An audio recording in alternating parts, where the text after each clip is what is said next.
হঠাৎ করেই সিজন পরিবর্তন হচ্ছে আর ঠান্ডা লেগে গিয়ে জ্বর চলে আসছে, বা রাত হলেই কাঁপুনি দিয়ে জ্বর আসছে, কিছুতেই কিছু হচ্ছে না, উল্টে আপনার চিন্তা আরো বাড়ছে। নমস্কার, আমি ডাক্তার গোপাল কর্মকার। আজ আমরা খুব সাধারণ কিন্তু গুরুত্বপূর্ণ একটি বিষয় নিয়ে কথা বলবো। সেটি হচ্ছে, যদি আপনার জ্বর হয় তাহলে আপনি কি কি ইনভেস্টিগেশন রিপোর্টস করাবেন। ভিডিওটি খুব ইনফরমেটিভ হতে চলেছে, তাই স্কিপ না করে পুরোটা দেখুন। বন্ধুরা, জ্বর মানে কিন্তু কোনো অসুখ নয়, বরং এটি আমাদের শরীরের একটি প্রতিরোধকমূলক ব্যবস্থা। তাহলে চলুন জেনে নিই কি কি আপনি রিপোর্টস করাবেন।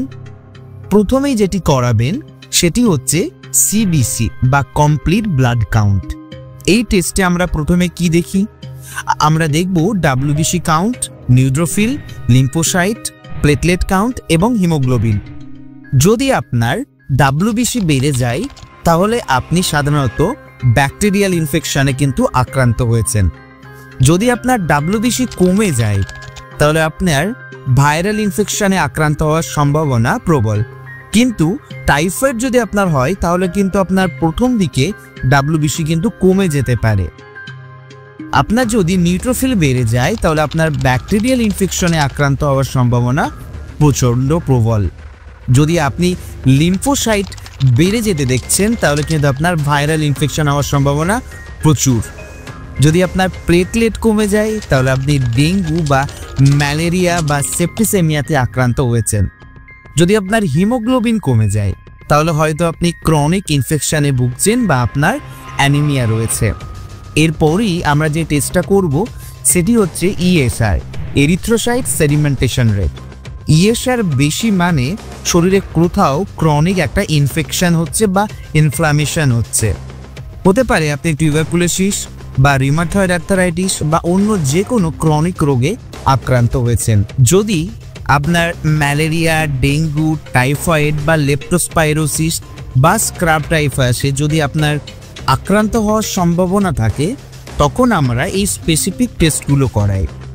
যদি আপনার জ্বর মোর দ্যান 7 ডেজ হয় বা 5 থেকে 7 দিনের বেশি হয়ে থাকে তাহলেই আমরা ডেঙ্গুকে যদি ডাউট করি তাহলে আমরা তখন ডেঙ্গু আইজিএম করতে দিই। বা যদি আমরা ভাবি আপনার টাইফয়েড হওয়ার সম্ভাবনা রয়েছে তখন আমরা টাইফি.আইজিএম করতে দিই। যদি আপনার লেপ্টোস্পাইরোসিসে আক্রান্ত হওয়ার সম্ভাবনা প্রবল থাকে তখন আমরা লেপ্টোস্পাইরা আইজিএম করতে দিই, বা স্ক্রাব টাইফাস সম্ভাবনা হলে স্ক্রাব টাইফাস আইজিএম করতে দিই।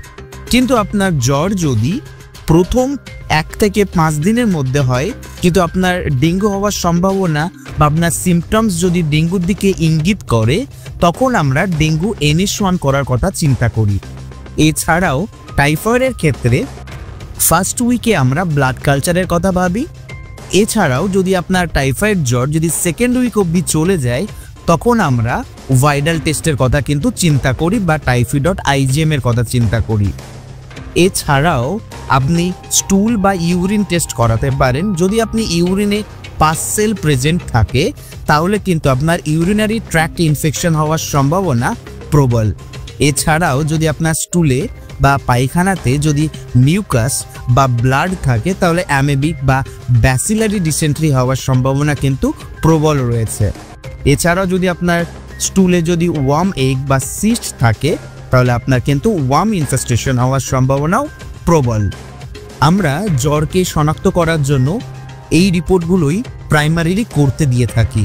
কিন্তু যদি আপনার জ্বর 102 ডিগ্রি ফারেনহাইটের বেশি বা 3 দিনের বেশি সময় ধরে আপনি জ্বরে ভুগছেন, বা আপনার প্রচণ্ড বমি বমি ভাব লাগছে বা বমি করছেন, প্রচণ্ড মাথা ব্যথা হচ্ছে, আপনার একটা ড্রাউজি ফিলিংস আসছে, বা আপনার খিঁচুনি হচ্ছে, বা আপনার স্কিনে র্যাশ বেরোচ্ছে, শ্বাসকষ্ট বা বুকে ব্যথা করছে, বা যদি আপনি বয়স্ক হন বা ডায়াবেটিস বা কোনো রকম হার্ট রিলেটেড ডিজিজ থাকে বা কিডনি রিলেটেড ডিজিজ থাকে তাহলে অবশ্যই খুবই দ্রুত আপনার নিকটবর্তী চিকিৎসকের সাথে আলোচনা করুন।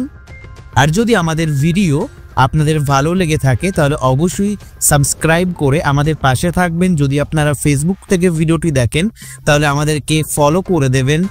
আর ভালো থাকবেন, সুস্থ থাকবেন, দেখা হবে পরের ভিডিওতে।